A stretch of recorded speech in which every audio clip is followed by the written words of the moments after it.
Bismillahirrahmanirrahim. Assalamu alaikum 7th class. Let's start your today's science lecture. 7th class, in our previous lecture we have discussed about the factors that cause changes in habitat. These factors include sunlight, temperature, water, migration, drought, lightning, earthquake, and there are certain human activities that also create changes in the habitats. Today we are going to attempt a long question regarding this topic. Question number 5 is describe factors that can bring daily and yearly changes in the habitat. वो वाले factors बताइए जो कि habitat में daily या yearly changes लेकर आते हैं। ठीक है जी, इस क्वेश्चन की डिस्कशन की तरफ आते हैं, इस क्वेश्चन के आंसर की तरफ आते हैं। आंसर देखिए 7th class. There are a number of factors that bring regular and irregular changes in a habitat.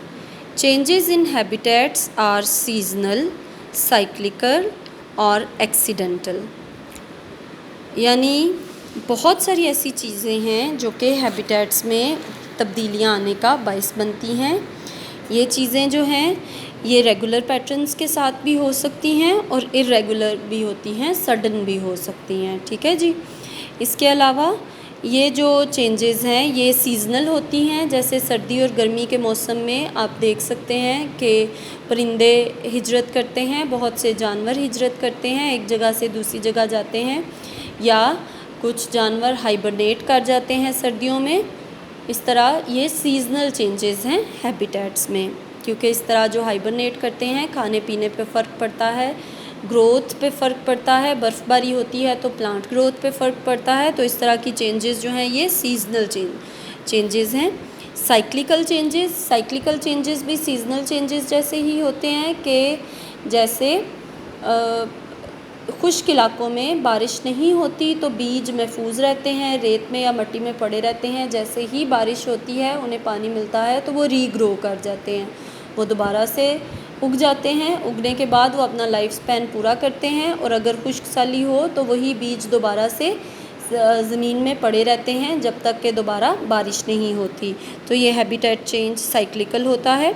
Accidental जो हैबिटेट चेंज है वो ऐसे है कि कोई नेचुरल या मैन मेड हैज़र्ड आ जाए, कोई तबाही, कोई डिज़ास्टर आ जाए तो उससे हैबिटेट्स मुतासिर होते हैं। वहाँ पे पौधों का, जानवरों का, इंसानों का या दूसरी स्पीशीज़ का रहना मुश्किल हो जाता है, तो ऐसे एक्सीडेंटल चेंजेस होते हैं। ठीक है जी। Following are some of the factors that affect habitat.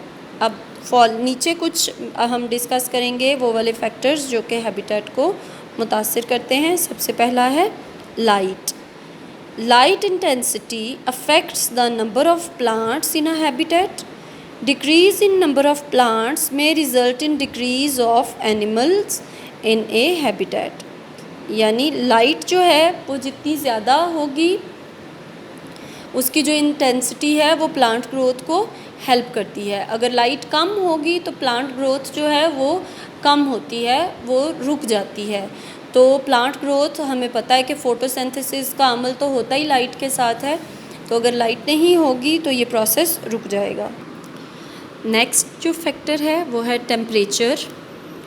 Temperature affect life in all forms. A rise or fall in temperature affect the populations in a habitat. Seasonal fluctuation of temperature cause migration patterns of birds and fish. दर्जा हरारत जो है ये भी हम जानते हैं कि हर जगह पे हमेशा ये ज़िंदगी को हर फॉर्म में ये लाइफ को अफेक्ट करता है। ठीक है जी। टेम्परेचर में बहुत ज़्यादा इजाफ़ा या बहुत ज़्यादा कमी जो है वो किसी भी हैबिटेट में मौजूद सारी की सारी जो स्पीशीज़ हैं उन सब को मुतासिर करेगा। उन सब के लाइफ फॉर्म्स को सबको वो असर डालेगा उनके ऊपर। सीजनल फ्लक्चुएशन ऑफ टेम्परेचर होती हैं, जो मौसम की तब्दीली से फ्लक्चुएशंस आती हैं। सर्दियों में टेम्परेचर बहुत कम हो जाता है, गर्मियों में बहुत ज़्यादा हो जाता है, तो ये सीजनल फ्लक्चुएशंस हैं। Cause migration patterns of birds and fish, मछलियों और परिंदों की जो हिजरत के पैटर्न हैं वो मौसम के फ़र्क से वो बनते हैं, और मौसम का फ़र्क जो है वो टेम्परेचर में चेंजेस से आता है। माइग्रेशन की बात करेंगे, जैसे कि हमने बात की कि टेम्परेचर जो है वो माइग्रेशन को अफेक्ट करता है। Migration can be seasonal and cyclical. Migration जो है वो मौसमी और एक साइक्लिकल पैटर्न में हो सकती है। It also can be permanent, ये परमानेंट भी होती है कि मुस्तकिल तौर पे एक जगह से जानदार जो हैं वो दूसरी जगह पे शिफ्ट कर जाएं। Organisms migrate to find better living places. जितनी भी जानदार चीज़ें हैं ये क्यों माइग्रेट करती हैं? ये बेहतर जगहों की ज़िंदा रहने के लिए बेहतर जगहों की तलाश में ये माइग्रेट करती हैं। ठीक है जी। तो माइग्रेशन से भी, जब एक जगह से चीज़ें माइग्रेट करके दूसरी जगह पे ऑर्गेनिजम्स जाते हैं या कहीं से माइग्रेट करके आते हैं, दोनों सूरतों में हैबिट